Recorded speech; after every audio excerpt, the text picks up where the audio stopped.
O texto da palavra do Senhor nós encontramos lá no Salmo de número 27, versículo 4, o salmista dizendo assim: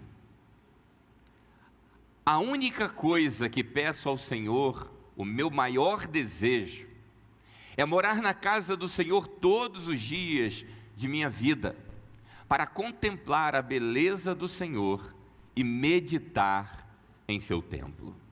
Olha que poesia linda, que desejo lindo. A única coisa que eu peço ao Senhor, o meu maior desejo, é morar na casa do Senhor todos os dias da minha vida.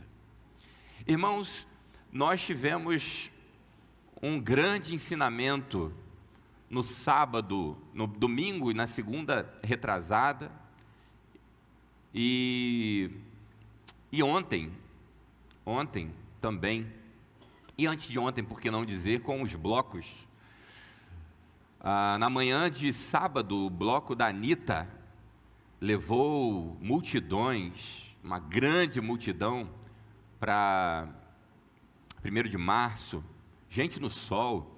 No final de semana retrasado, uma das integrantes, se eu não me engano, da Imperatriz, ela deu uma entrevista depois do desfile, passando mal ao final do desfile da sua escola, onde ela necessitaram de carregá-la no trecho final, porque ela estava desfalecendo, mas ela foi e cumpriu a missão, e olha que nem da junta ela é, porque a missão também que ela cumpriu foi outra, mas ela chegou no final do desfile para honrar o compromisso dela com o carnaval, honrar o compromisso dela com a escola de samba. Ontem, gente passando mal, porque geralmente a televisão mostra só a alegria do povo, mas gente passando mal, desidratando abruptamente, porque um sol que está fazendo, e o povo lá, desde cedo. Então nós temos uma grande lição, e isso machuca a nossa alma, porque ao mesmo tempo que evidencia a verdade bíblica de que os filhos, como disse aqui, a prova para os de fora que Jesus veio e cumpriu a sua missão de salvação. Então, que em nome de Jesus, você, meu irmão, você que está acompanhando pela internet, que tem o coração em Deus, não desfaleça. Peçamos ao Senhor que Ele possa continuar falando aos nossos corações,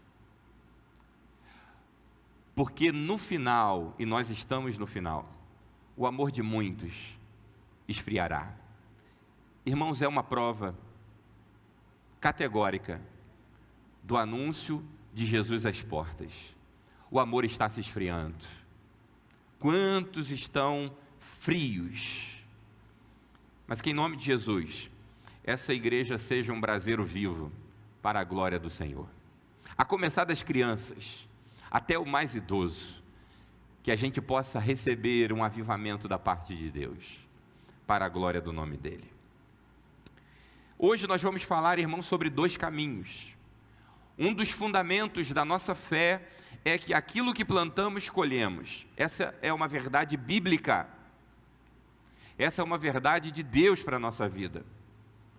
Não tem como plantar uma coisa e colher outra.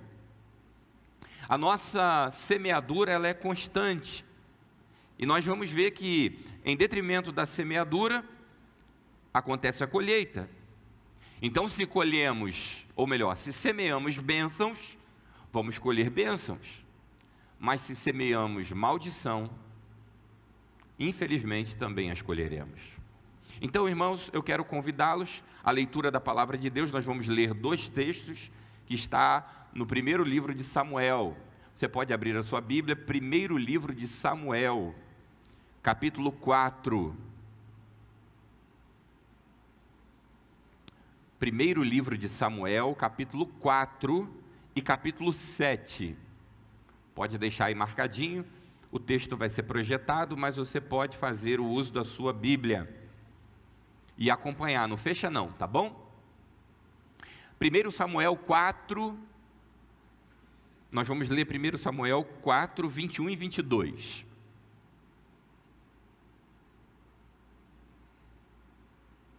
Primeiro Samuel 4, 21 e 22. Perfeito, Inês, obrigado. Hoje a gente vai batendo bola daqui e daí, porque são muitos textos, né? Hoje tem um caminhão de texto aí, a gente vai passear por esses textos e ver algumas verdades do Senhor.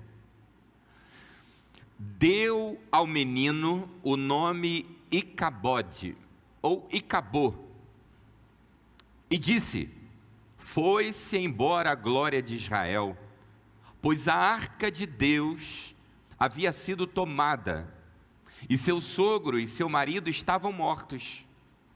Disse ainda: foi-se embora a glória de Israel, pois a arca de Deus foi tomada. Agora nós vamos ler 1 Samuel 7, 12.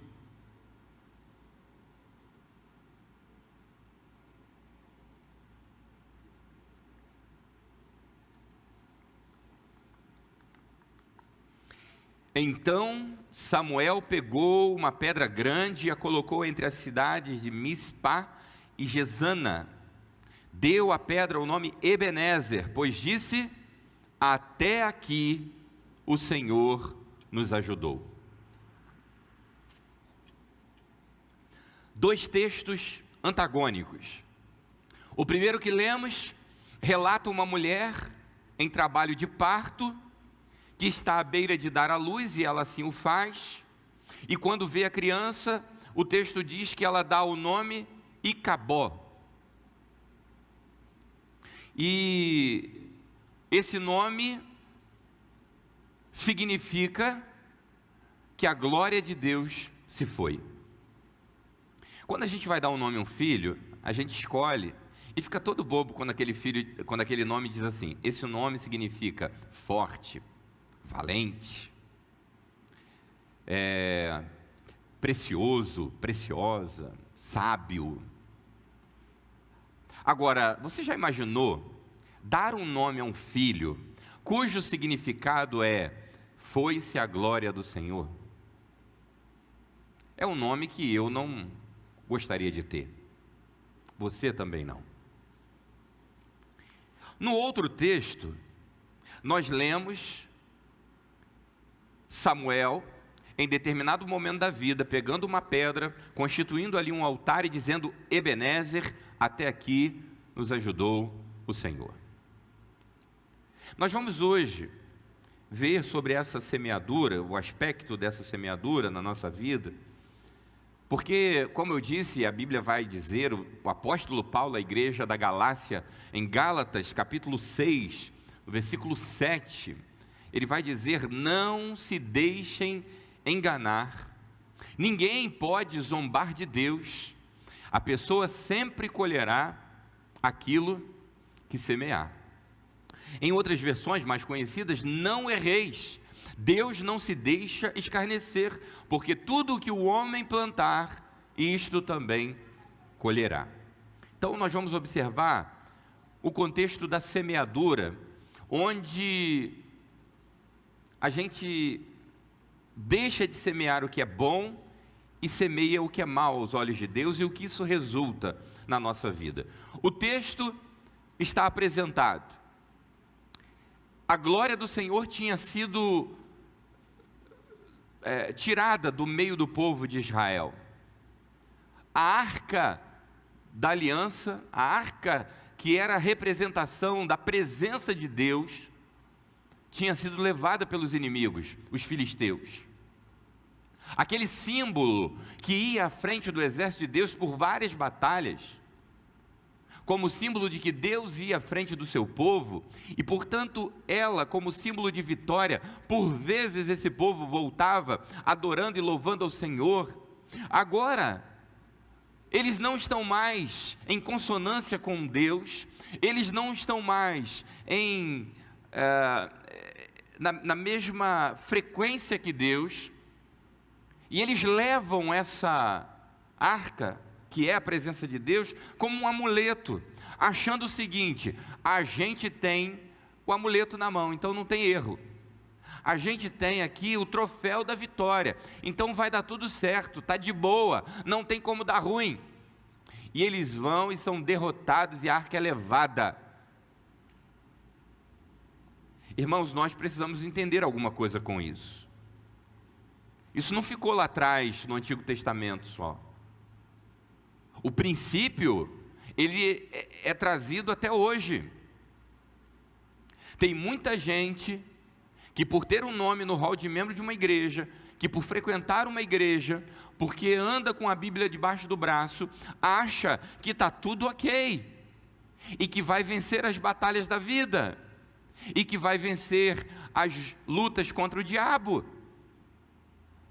e que ainda não percebeu que a glória de Deus já não está mais na vida dela.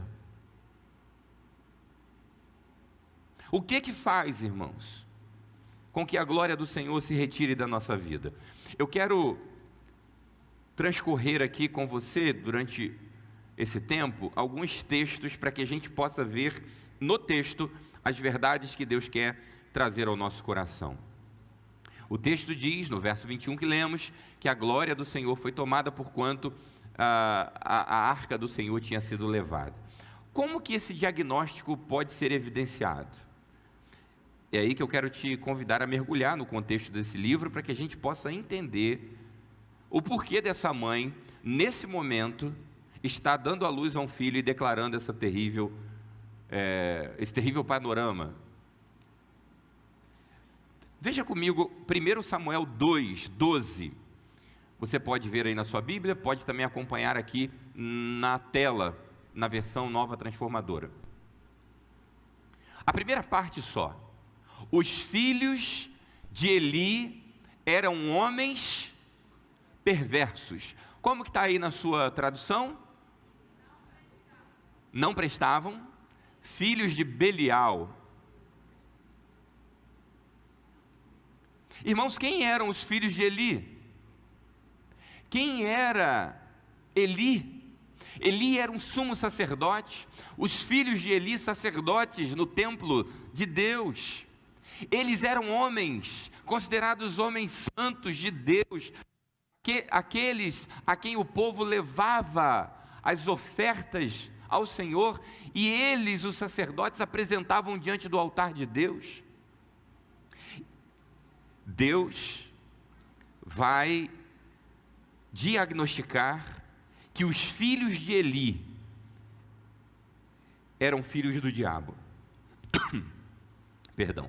Por isso perversos, porque é isso que o nome Belial significa, indigno, caráter maligno de Satanás, perversos. E por que eles eram considerados assim, irmãos? Porque eles estavam na igreja, no templo, mas com a vida cheia de pecado. Eles estavam dentro do templo, mas com a vida encharcada de pecado. Estar no templo não significa, por si só, absolutamente nada.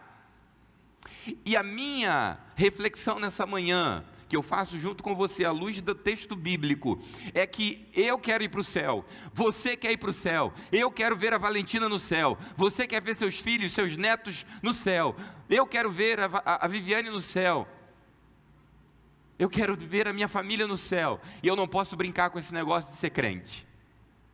Eu não posso achar que por ser pastor, e tem muito pastor dentro das igrejas, pregando dos púlpitos da igreja, que são filhos do diabo. Membros da igreja, que são filhos do diabo. Irmãos, isso precisa ser dito. Eu sei que essa palavra, ela é indigesta, ela machuca a gente, mas todos nós não estamos aqui para brincar de sermos crentes. Nós estamos aqui porque reconhecemos que a autoridade máxima dessa igreja está presente, o Espírito Santo do Senhor, e Ele está abrindo a boca dele sobre nós, para resgatar a nossa alma, nos levar a um nível de santidade, para que essa igreja continue recebendo derramada a glória de Deus nesse lugar, para que a gente continue vendo gente sendo livre das garras de Satanás, para que a gente viva um evangelho não de água com açúcar, não encharcado de palavras de autoajuda. A gente não quer colocar coach nesse púlpito, a gente quer colocar homens e mulheres de Deus, que sejam boca profética para o nosso coração. Nós não estamos aqui preocupados apenas em encher os bancos dessa igreja, e se assim o quiséssemos, bastaríamos colocar campanhas e mais campanhas, de prosperidade, de cura, disso e daquilo, mas não, Deus nos chamou para a santidade, e Ele chega a dizer que é melhor entrar cego de um olho no céu, é melhor entrar sem um braço, uma perna, do que ir inteiro para o inferno.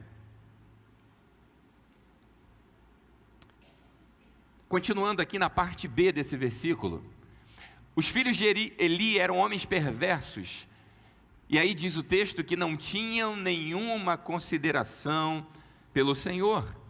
Na sua versão, não conheciam ao Senhor. Como que um sacerdote não conhece o Deus que serve? Tem muito crente que não conhece Deus.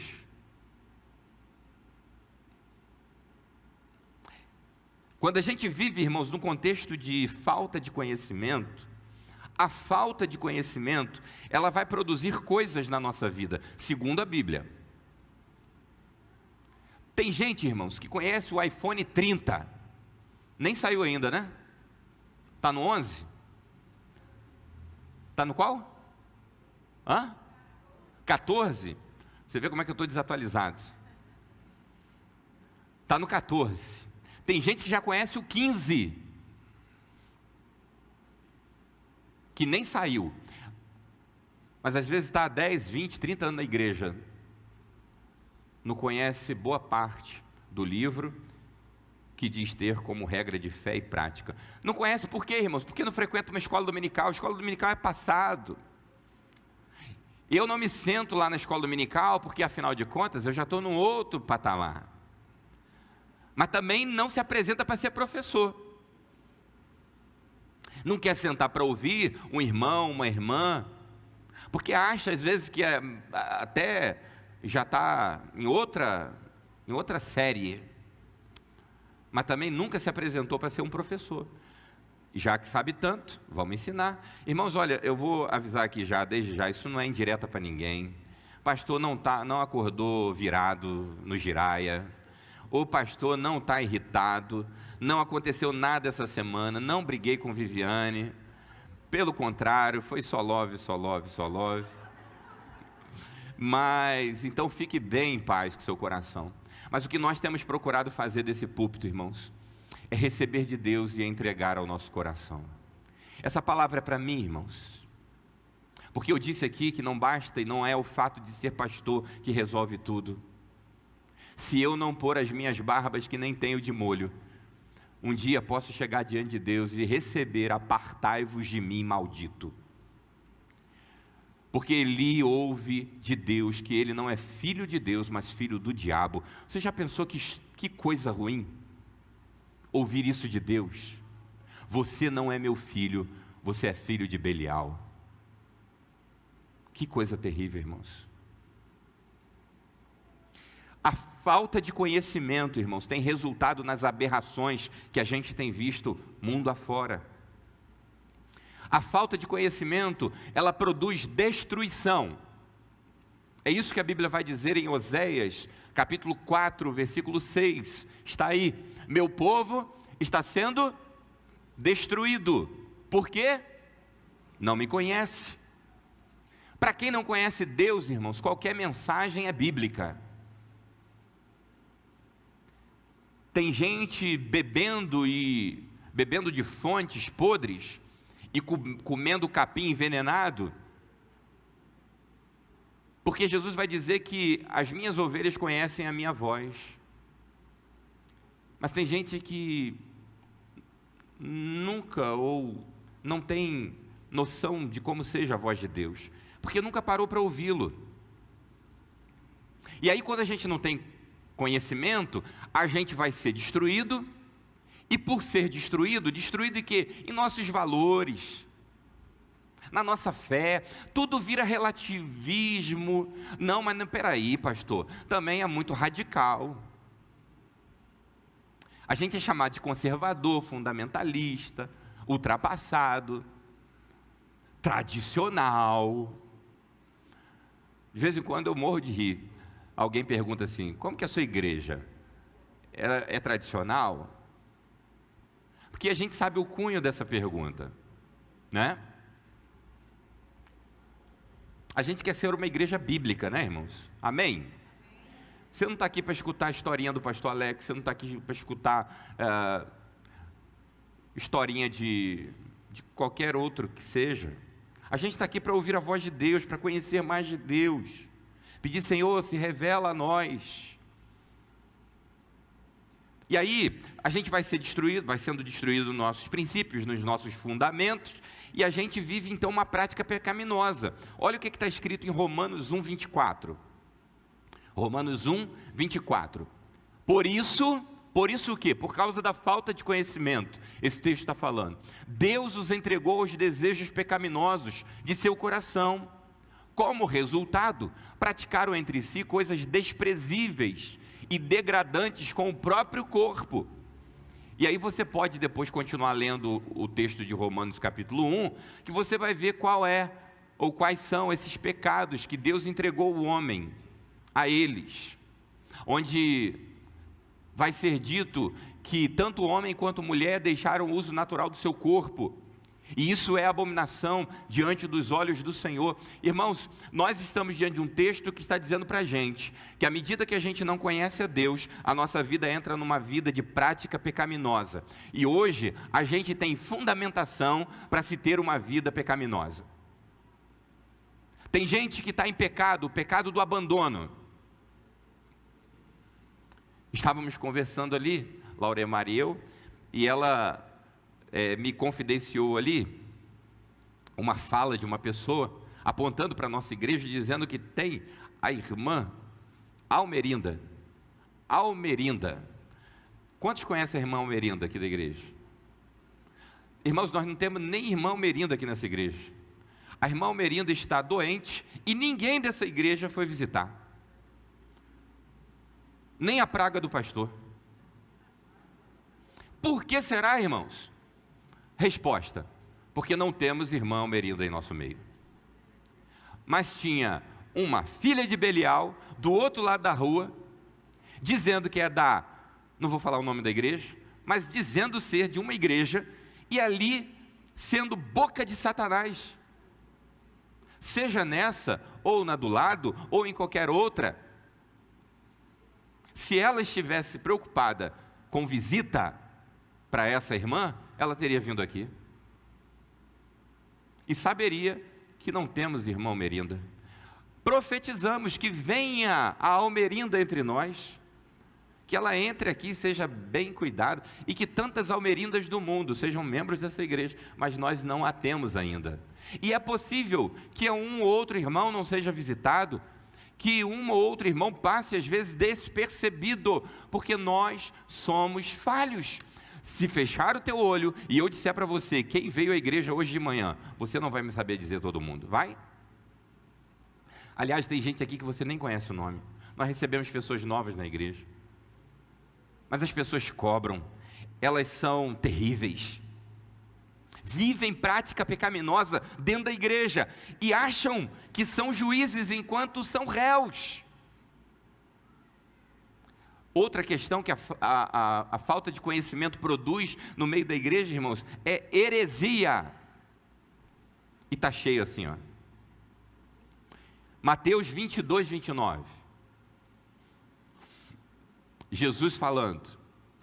Jesus respondeu: o erro de vocês está em não conhecerem as Escrituras, nem o poder de Deus. E porque não conhece a Bíblia, as pessoas vão caindo em qualquer conto. Antes era só do vigário, hoje é do pastor também. As pessoas vão caindo porque não conhecem a palavra. Está aqui, irmãos, uma terrível constatação. Os filhos de Eli representam aquelas pessoas que estão dentro da igreja, mas não buscam conhecer mais de Deus. Elas vivem a mesma vida de sempre. Entra ano, sai ano, ela entra na igreja, sai da igreja, ela entra na igreja, ela sai da igreja, e ela não cresce na fé, ela não cresce na palavra, ela não cresce na comunhão, ela não cresce. Porque às vezes, a semelhança de Elias, que quando vai dizer o texto, que com a força de uma comida, caminhou 40 dias e 40 noites, a pessoa quer, com a força de uma mensagem, caminhar a vida inteira. Então ela aprendeu a história de Davi e Golias, e ela leva aquele texto como texto áureo da vida dela, e tudo que acontece ela usa aquele texto. Mas o Senhor é comigo, porque lá quando o povo foi desafiado, ele usou um baixinho para derrotar o gigante. E aí beleza, aí está passando por uma outra luta, não, mas essa luta pode ser gigante, mas Deus enviou Davi, e Davi matou o gigante. E aí com essa história, só essa história, ela vai sendo assim, vai lutando, né? Vai lutando com ela, porque não cresce, não aprende mais, não busca conhecer ao Senhor. E a palavra do Senhor, ela é maravilhosa, porque ela nos inspira, e ela é algo que a gente não esgota. Eu estou completando, irmãos, para a glória de Deus, a alegria de 30 anos de vida cristã. Lá em 91, quando me converti de 9 para 10 anos, e quanta coisa eu ainda não sei, ainda não conheço, porque a palavra do Senhor se renova dia a dia. Então a gente precisa se debruçar na palavra, e quantas vezes a gente aprende com gente que não teve em seminário, aprende com gente que às vezes nem o diploma do ensino médio tem, às vezes até pessoas que aprenderam a ler a Bíblia para saírem do analfabetismo, mas que são pessoas cheias de Deus, e que ao abrir da boca, Deus derrama sobre nosso coração ensinos preciosos. Então dentro da igreja, irmãos, pessoas que estão mergulhadas no pecado, o pecado da negligência, do não interesse, de buscar mais, pessoas que não leem a Bíblia, escutam a Bíblia por outro, escuta pelo Cid Moreira, e no princípio criou Deus os céus e a terra era sem forma e vazia. Escuta do pastor, escuta da tia, mas não é a meio de sentar e beber da fonte da água viva. Aí vem a luta, está desanimado. Vem a batalha, está perdido. Pessoas que querem passe.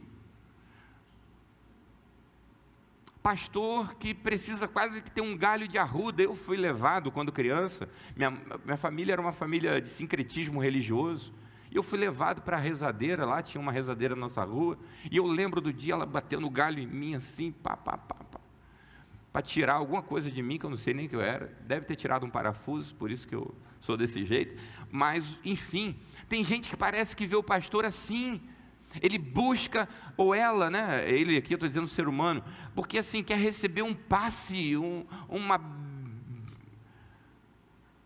quando o nosso relacionamento e o fundamento da nossa fé é nos relacionarmos com o Senhor, porque Ele quer se revelar a nós. Homens e mulheres enganados, achando que está tudo bem, quando de fato não está.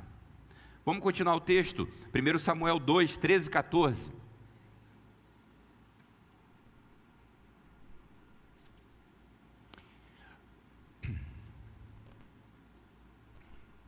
Nem por seus deveres de sacerdote. Aí vamos lá, cada vez que alguém oferecia um sacrifício, vinha um servo do sacerdote com um garfo grande, de 3 dentes, enquanto a carne do animal sacrificado ainda estava cozinhando, o servo colocava o garfo na panela, no tacho ou no caldeirão, e exigia que tudo que viesse com o garfo fosse entregue aos filhos de Eli. Assim eles tratavam todos os israelitas que iam adorar em Siló. Olha que coisa interessante, irmãos. Olha o que esses sacerdotes estavam fazendo. Eles estavam tomando para si o que era de Deus. E os sacerdotes não eram pobre coitado, eles eram bem tratados. A gente vai ver lá em Números, no capítulo 19, depois você pode dar uma conferida, como que era o tratamento para os sacerdotes. Eles recebiam um tratamento bom, não precisava disso, só que eles estavam tirando o que era de Deus, ou pelo menos tentando. E a gente se escandaliza, porque a gente pensa assim, mas que homens terríveis, infiéis. E a gente acha que não tem nada a ver com a gente. Mas sabia que às vezes a gente está tirando também de Deus o que é de Deus? E a pergunta que fica é: o que é que eu e você estamos tomando de Deus, que não deveríamos estar?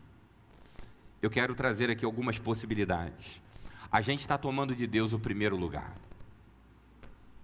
Em muitas vidas, Deus está longe de estar no primeiro lugar. A palavra de Deus vai dizer em Mateus 6,33: busquem ou buscai em primeiro lugar o reino de Deus e a sua justiça, e todas essas coisas lhes serão acrescentadas ou dadas. Irmãos, nós temos vivido uma geração que tem buscado tudo. Busca o profissionalismo, busca a melhora salarial, busca a capacitação acadêmica, busca o aperfeiçoamento, busca a melhor qualidade de vida, e que não tem dado valor e busca ao que realmente precisa ser buscado.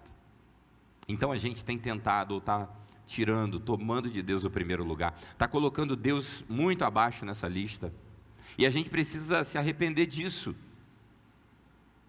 A gente precisa se arrepender, irmãos, porque Deus nos dá 6 dias e pede um. E esse um, hoje, é uma das coisas mais difíceis de ver sendo cumprida. Nosso domingo, que deveria ser do Senhor, ele é disputado com muita coisa, irmãos, muita coisa. Às vezes a gente está tão envolvido e preocupado com tantas besteiras. E aí, a justiça, o reino do Senhor não é acrescentado na nossa vida, não porque Deus é infiel, mas porque a gente não tem feito a parte da gente em colocá-lo em primeiro lugar. Porque se nós o colocarmos, todas as demais coisas serão acrescentadas, é uma promessa do Senhor. Outra coisa que a gente tem tomado do Senhor, tem gente querendo tomar a glória de Deus. Isaías 42:6: eu sou o Senhor, este é o meu nome, não darei minha glória a ninguém, não repartirei meu louvor com ídolos esculpidos. Irmãos, a glória é do Senhor, é dele, é por ele, é para ele. A glória é de Deus. Tem gente tentando roubar a glória de Deus, tem gente querendo a glória para si, e nós precisamos fugir disso. Gente que só faz as coisas se metade da igreja souber, ou se tiver que postar na internet, porque não é a ajuda em si que move o coração da pessoa, mas é o quanto ela vai ser vista, e o quanto a glória vai ser derramada para ela, uma glória que é do Senhor. Como que a gente é tentado nisso? Como que a gente é tentado? Às vezes eu, como pastor dessa igreja, ouvia mais, hoje graças a Deus menos, mas a igreja não está fazendo nada, pastor, a igreja está parada, e a pessoa nunca veio uma sexta-feira aqui fazer uma ervilha com calabresa, para levar lá para os moradores de rua, porque não sabe que tem. A pessoa nunca foi levar uma cesta básica que todo mês é entregue a famílias, sejam da igreja ou da comunidade. Por quê? Não sabem? Porque essas coisas a gente não faz propaganda. A gente não fica fazendo da desgraça dos outros o nosso meio de promoção, de engajamento. Isso custa caro, irmãos. Porque tem igrejas hoje contratando equipe de marketing digital, e aí eles apresentam a igreja como um pedacinho do céu, e aí todo mundo diz, aquela igreja que é igreja, Mas aí eles expõem vidas, fragilidades, necessidades, em nome da autopromoção. Nós não temos que fazer isso. A glória de Deus. Aquela família, ou aquelas tantas abençoadas nesse mês, toda a glória do Senhor. Importa para nós que elas saiam daqui sabendo que foi Deus que fez isso por elas. Outra coisa que a gente tem tomado de Deus, Malaquias 3:8, acaso alguém pode roubar a Deus? Mas vocês têm me roubado. Perguntam então, em que te roubamos? Vocês me roubam nos dízimos e nas ofertas. Olha aí, irmãos, é palavra de Deus.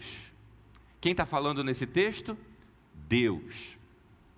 E é interessante porque tem uma linha teológica hoje que defende que dízimo era lá do passado, que esse texto fica lá e tal. Engraçado que só o texto que requer de nós.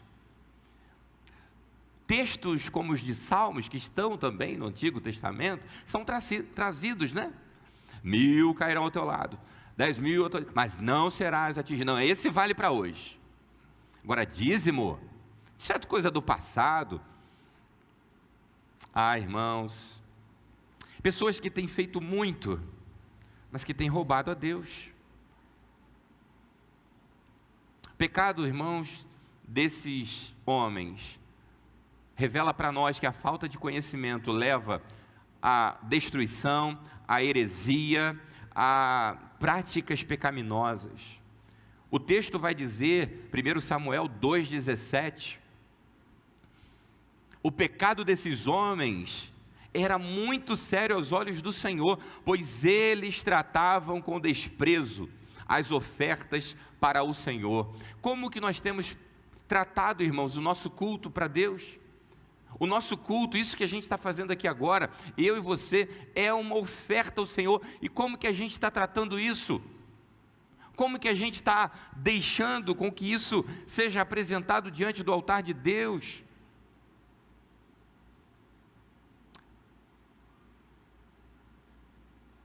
Pior coisa que tem, irmãos, eles que eram sacerdotes e que deveriam estar levando o povo a Deus, olha o que a Bíblia diz sobre eles.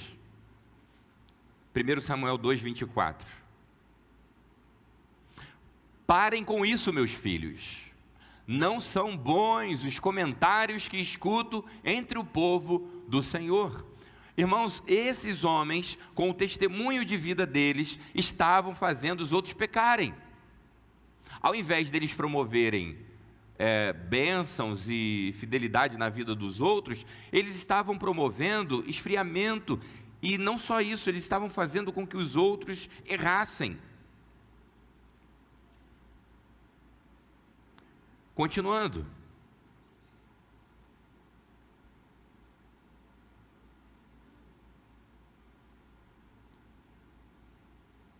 a palavra de Deus vai dizer, eu coloquei aqui a mesma referência, 1 Samuel 2,24, mas não é esse.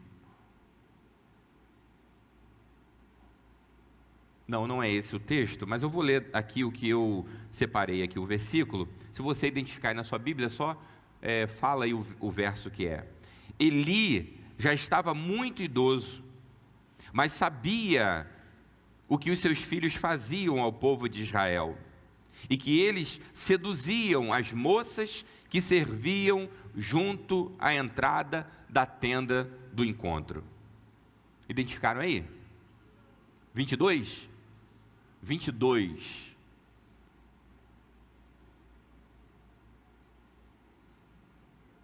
1 Samuel 2,22, é isso, né? Me perdoe aí, tá, Inesi? Eu não ter colocado esse aí.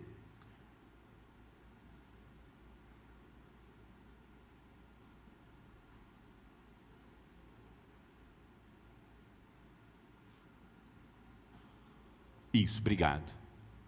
Olha o que o texto está dizendo, irmãos. Eli já estava muito idoso, mas sabia o que os seus filhos faziam ao povo de Israel. E olha o que esses sacerdotes estavam fazendo. Seduziam moças que serviam junto à entrada da tenda do encontro. O local de encontro para culto era agora o local de encontro para fornicação, para o pecado, para a obscenidade. Olha como é que o temor a Deus vai sendo perdido e a pessoa tem capacidade de fazer coisas terríveis.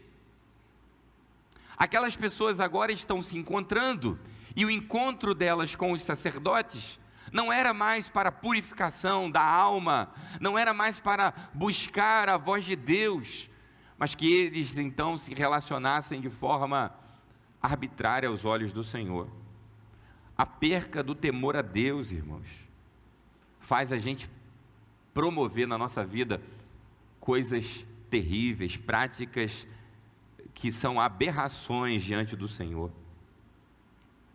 São pessoas que estão dentro da igreja, mas vivendo uma vida de promiscuidade. Hoje nós temos relatos, irmãos, de pessoas que saem da igreja, casais de namorados que depois dos cultos à noite de domingo, ainda dão uma esticadinha para dar uma bebidinha, afinal de contas, não tem nada a ver. E aí, depois de passarem por um momento de culto, de celebração, eles estão agora bêbados. Outros que saem dos redutos ditos igrejas e que vão para o motel, casal de namorado em fornicação e achando que está tudo bem, Deus é amor, Ele perdoa, está tudo certo, Ele vai relevar, Ele vai quebrar meu galho, afinal de contas eu faço isso, eu faço aquilo. Não! Deus, diz a palavra do Senhor, não se deixe escarnecer, tudo que o homem plantar, isso também colherá. Pessoas que estão dentro da igreja, mas nenhum compromisso com Deus. E o texto vai dizer, 1 Samuel 2:25, aí sim, se alguém peca contra outra pessoa, Deus poderá intervir em favor do culpado. Mas se alguém peca contra o Senhor, quem poderá interceder? Contudo, os filhos de Eli não deram atenção ao pai, pois o Senhor já havia decidido matá-los. É interessante porque no texto anterior, nós vamos ver, irmãos, esse pai, Eli, sendo omisso. Agora nós estamos aqui vendo um texto onde Deus combate veementemente o pecado da omissão. Quando ele vai dizer no primeiro livro de Samuel, esse mesmo texto, no capítulo 2, versículo 29, então, por que você despreza meus sacrifícios e ofertas? Falando Deus com Eli. Por que honra seus filhos mais que a mim? Pois você e eles engordaram com as melhores partes das ofertas de meu povo Israel. Deus está chamando, irmãos, a consciência Eli, e está dizendo, você é pai, você é responsável pelos seus filhos, e você é um omisso. Irmãos, se tem um pecado, seja na vida de um filho, seja na vida de um membro da igreja, seja na vida de um parente, seja na vida de quem quer que for, e nós somos testemunhas desse pecado, se nós não fizermos nada, estaremos pecando junto. Ah, mas aí vai gerar problema para mim, isso aí vai acabar fazendo com que a pessoa fique aborrecida comigo, e tal, e pá. Você decide, lembra desse programa? Ou você fica bem com os homens, ou você fica bem com Deus. A Bíblia diz, é melhor agradar a Deus do que aos homens. É claro que a gente tem que ter educação, tem crente que é muito mal educado, a gente tem que ter noção, e tem crente que é sem noção, a gente tem que ter sabedoria, e tem crente que é muito doidinho. Deus tem cada filho, né, irmãos? Mas nós não podemos omitir. A omissão é cobrada por Deus na vida de Eli, dizendo assim, você está honrando mais seus filhos do que a mim, você está passando a mão na cabeça dos seus filhos, só que o negócio é comigo agora, Eli. Olha que coisa séria, irmãos, Porque Deus não alivia para ninguém, irmãos. Não alivia. Deus é amor? Sim, mas Deus é justiça. A geração do nosso século tem feito Deus um banana. A imagem de Deus como um ser quase que incapaz de pensar ou de agir. Parece que na visão de muita gente, Deus envelheceu de uma tal forma, que Ele está assim um tanto quanto gagá, que Ele está meio aqui fora de si, e a gente pode enrolar, pode dar aquela embromada, e Ele vai cair na nossa. Não, irmãos, Deus está vivo em seu trono, Ele é todo poderoso, e a espada do juízo está sobre nós. O que levanta essa espada de juízo da nossa vida é a misericórdia e a graça de Deus. A gente tem na teologia os atributos comunicáveis de Deus. Amor, Deus é amor na totalidade, mas Ele compartilha dessa capacidade com a gente. A gente ama como Pedro. Tu me amas? Amo desse jeito, Senhor. Deus compartilha também a bondade. Deus é todo bom. A gente é bom até que pise no nosso calo, né? Deus é misericordioso, Ele compartilha da misericórdia dEle com a gente, mas a gente também exerce essa misericórdia do nosso jeito. Enfim, tem alguns atributos de Deus. E diante desse momento em que o ser humano está em pecado, irmãos, é como se na sala de Deus, só para a gente didaticamente colocar essa aplicação, a minha vida está lá, eu estou cometendo um pecado, irmãos. Eu estou aqui na igreja, estou pregando, o pastor Alex é uma bênção, mas lá fora, eu sou terrível. Mas lá fora eu meto o pé na jaca. Se vocês me vissem ontem, lá no bloco da Anitta, eu não fui lá, irmãos, obviamente, deixando claro aqui. Mas eu estava lá mascarado, ninguém sabia que eu era o pastor. Mas olha, irmãos, foi uma festa. Eu posso estar com essa vida, irmãos, ninguém aqui saberia. Eu lá no blocão.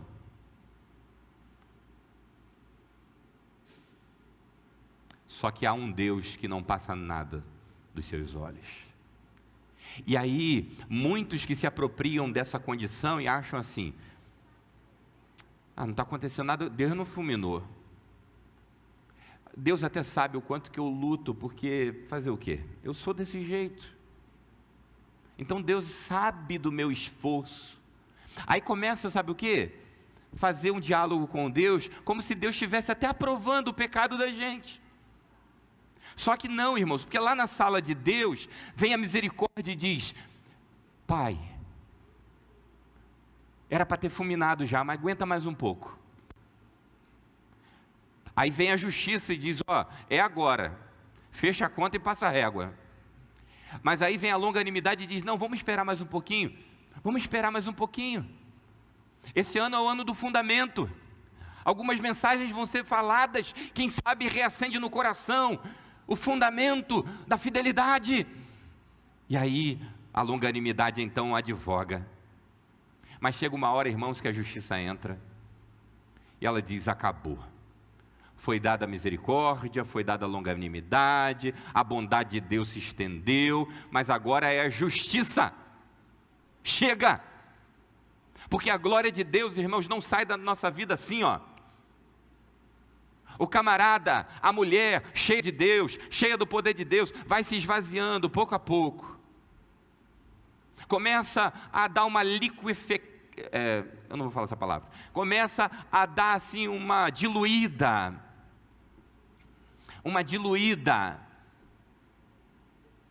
na vontade, no desejo do serviço do meu rei. Agora no serviço do meu rei, eu já não sou tão feliz, eu sou um pouquinho feliz. Não estou tão satisfeito e venturoso. Não estou tão consagrado e decidido, mas no serviço do meu rei, eu ainda encontro um pouquinho de felicidade. Daqui a pouco no serviço do meu rei, eu já estou enfurecido. E daqui a pouco a gente já não está mais no serviço do rei. Daqui a pouco a gente está no mundão de Deus, e a gente vem hora ou outra, e quando a gente encontra alguém da igreja, a gente ainda quer pregar e dizer: olha, o Senhor é o máximo. Mas cadê você, meu irmão? Cadê você, minha irmã? Não, eu estou melhor agora. Agora é que eu encontrei o verdadeiro evangelho, porque lá não tinha ninguém que prestasse, atrapalhavam até minha comunicação com Deus. Agora eu estou de vento em popa. Irmãos, pessoas que têm enfiado o garfo naquilo que é de Deus, pessoas que têm omitido o pecado do outro. E eu não estou dizendo aqui, irmãos, para ninguém sair falando de pecado de ninguém. A Bíblia ensina como a gente trata pecado. Ensina ou não ensina? Como que ela ensina? Se o teu irmão pecar, ponha no informativo da igreja. Se o teu irmão pecar, vá ao pastor. É isso? Se o teu irmão pecar, vá a ele. Se ele te ouvir, beleza. E se não te ouvir, chama mais um irmão, chama mais uma irmã. Vai. Se não ouvir, leva à igreja. Se não ouvir, considera como nécio, perdido. É um direito, irmãos. As pessoas têm o direito. Não quero. Isso para mim não dá. Eu quero um evangelho que me faça vencedor. Eu quero um evangelho onde eu possa tudo, porque tudo é possível ao que crê. Eu quero um evangelho onde eu faça e aconteça, ninguém me incomode, não haja exortação. Eu quero ouvir uma palavra que diga: é que amanhã você é vencedor. Para mim, esse negócio de santificação, de ter que ficar lutando contra pecado, deixa eu com a minha cervejinha quieta. Ela até me dá um grau para louvar melhor.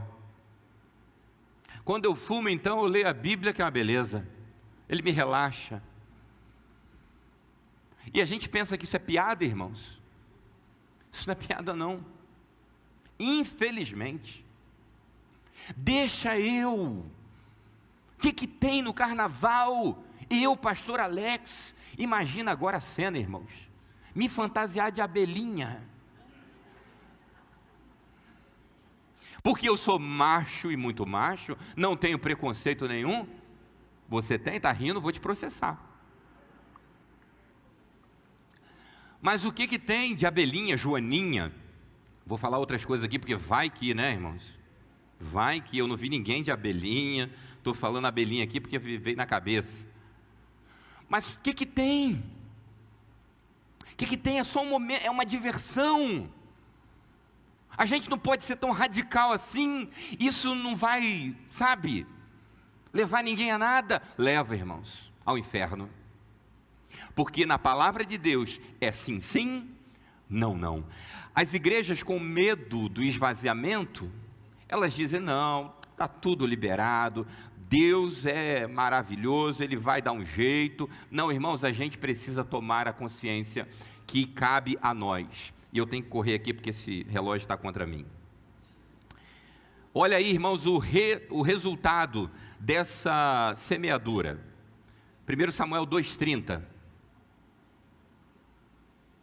Portanto, assim declara o Senhor, Deus de Israel: prometi que membros de sua família, da tribo de Levi, sempre seriam meus sacerdotes.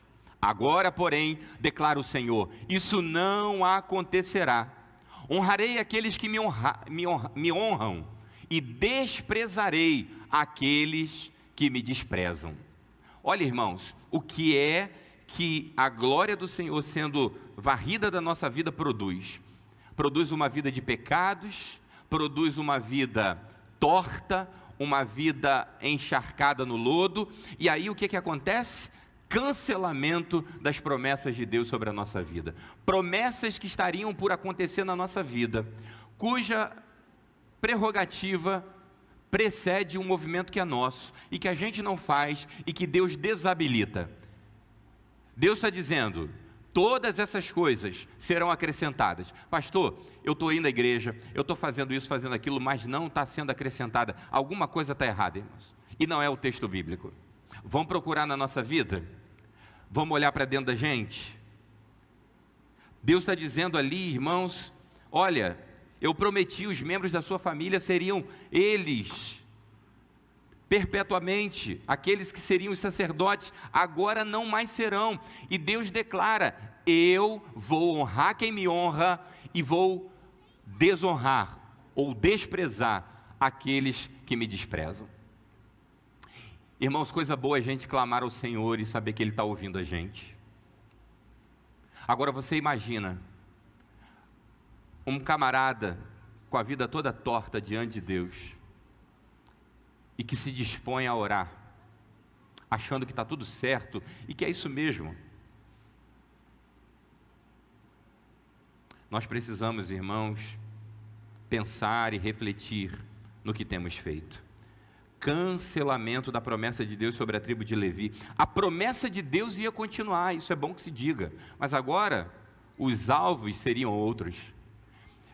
E eu me pergunto, irmãos, quanta coisa na minha vida já pode ter sido destinada a outra pessoa, porque eu não honrei o meu pacto.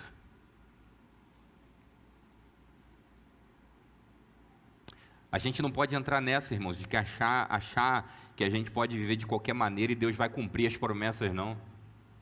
Tem gente achando que não, eu vivo do meu jeito e Deus vai cumprir as promessas. E aí eu não estou falando nem de nada desse mundo, porque o Salmo 73, e a gente vai ver isso à noite, ele cita a prosperidade dos ímpios, mas olha, irmãos, Deus mostra que prosperidade nada.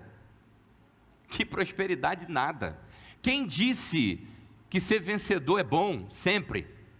Na história bíblica, nós temos um homem chamado Jefté, que venceu, e a pior vitória que esse homem poderia ter, porque ela resultou na desgraça dentro da sua própria casa. Então, vencer sem a bênção de Deus não é vencer. E para a gente terminar, 1 Samuel a partir do 31.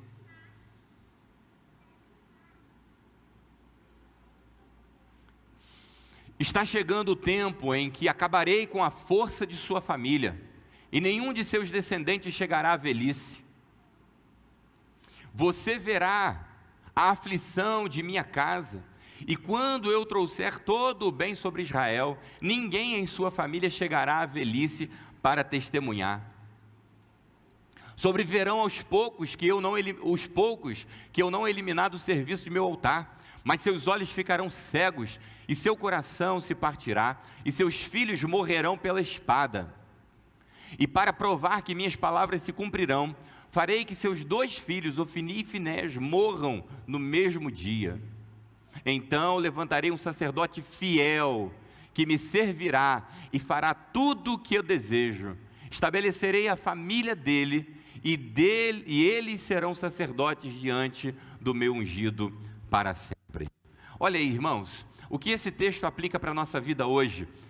A nossa falta de fidelidade ao Senhor, ela vai gerando um abismo atrás do outro, e aí as transferências de bênçãos elas acontecem, o cancelamento delas acontecem, e agora a gente vê a substituição da promessa de Deus, aquela promessa que era para ser da nossa vida, da nossa casa, da nossa família, ela vai embora, porque Deus não compactua com o pecado, porque Deus não negocia com o pecador, Deus negocia com arrependidos. Se tem um pecado hoje na minha e na sua vida, irmãos, Deus está aqui para nos ouvir, mas à medida que o nosso coração chegue diante do altar dele, confessando esse pecado e reconhecendo que somos pecadores. Tem gente, irmãos, que chora, tem gente que fica um tanto quanto mexido, tem gente que fica um tanto quanto motivado, mas aquilo passa, aquilo se esvai, porque é só momento, é só um tempo, é só naquela hora, aquilo não produz mudança de vida, e a pessoa continua vivendo aquela água com açúcar, achando que está tudo certo. Eu quero terminar, e tinha mais coisas para falar, mas eu creio que o tempo já não nos permite mais avançar, e eu quero aqui só encerrar com o último versículo, porque talvez você pense assim: ah, mas pastor, Isso aí que o senhor está falando é muito bonito na pregação, mas a gente vive numa sociedade terrível, e a gente vive. As escolas hoje, irmãos, estão ensinando tudo que tem que ensinar, e o que também não tem. A sociedade, com os seus youtubers, tiktoks da vida, tem impregnado uma geração de princípios e valores totalmente furados, porque eles não estão preocupados com a vida, estão preocupados com números. Então eles dizem, casalzinho de namorado, pode deitar junto, pode dormir junto, porque liberar as coisas na casa dos outros é a melhor coisa que tem, irmãos. Porque se a filha ou o filho aparecerem grávidos, não são os tiktokers, não são os youtubers que vão pagar pensão, que vai acordar de madrugada para cuidar da criança, às vezes das 3, dos que fizeram e da que nasceu. Muitas das vezes sobra no colo dos avós, que depois de criarem os filhos, têm que criar também os netos. Porque uma geração de gente que está dentro da igreja, decidiu caminhar, como lá no tempo dos juízes, cada um faz o que dá na sua cabeça. Você pode dizer para mim, é impossível, pastor, viver diferente num contexto como esse. Eu quero dizer para você que não, é possível. Nesse mesmo contexto de bagunça, de libertinagem, de safadeza, me desculpem aqui o termo, mas era isso que acontecia, de bandidagem, nesse mesmo contexto. Olha o que a palavra do Senhor diz em 1 Samuel 18. 1 Samuel 18 e depois o 26. E a gente vai encerrar com esses 2 versos. 1 Samuel 2, 18 e depois o 26. Samuel, pois, embora ainda fosse apenas um menino, servia ao Senhor.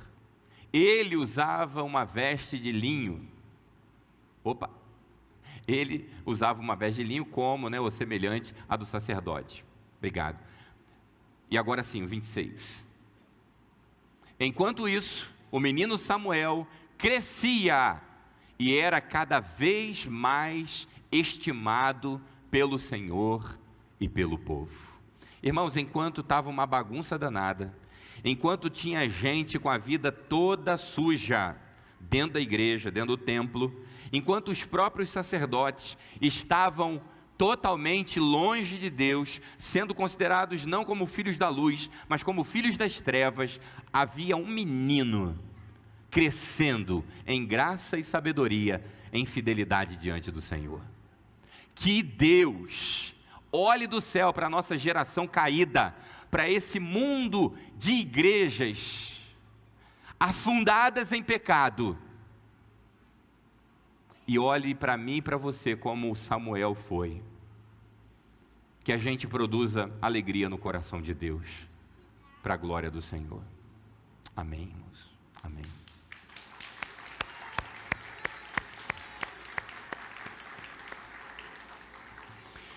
Pai Santo Poderoso, nós te agradecemos, Senhor. Te louvamos por tua palavra, te louvamos porque tu és bendito. Tem misericórdia de nós, Senhor. Varre, Senhor. Varre não pessoas, mas o pecado delas. Vê, Senhor, na minha vida, e varre de mim, Senhor, os pecados que eu tenho carregado comigo. Tem misericórdia, Pai. Que isso produza arrependimento ao meu coração, que isso produza mudança de atitude. Deus, sobre cada vida aqui presente, sobre cada vida, Senhor, que compõe essa igreja, só o Senhor conhece. Sonda, Pai, sonda os corações.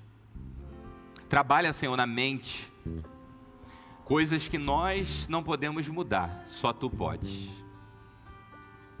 Deus, em nome de Jesus, tem misericórdia, Pai.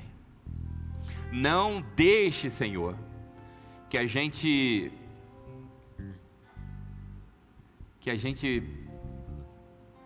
distorça a graça e a misericórdia do Senhor. Não deixe, Senhor, que a gente caia no pensamento maligno de que está tudo certo, está tudo bem, que é desse jeito mesmo e o Senhor um dia vai dar um jeitinho para a gente. Não, Senhor, em nome de Jesus, afasta de nós essa mensagem diabólica, enganadora. E Deus, levanta nessa igreja homens e mulheres como Samuel, homens e mulheres comprometidos com o teu reino, fiéis à tua palavra, cheios do teu espírito, para que a gente contagie de dentro para fora esse bairro, esse município, para a glória do Senhor. Que nossas vidas sejam, Senhor, como tochas vivas, em nome de Jesus, em nome de Jesus. Amém, Senhor, amém. Queridos, que o amor de Deus, o nosso Pai, a graça salvadora de Cristo Jesus, nossa rica esperança, a consolação do Santo Espírito do Senhor sejam derramados sobre você que aqui está, sobre aqueles que nos acompanham e sobre todo o povo de Deus sobre a face da terra, agora e para sempre. Amém e amém.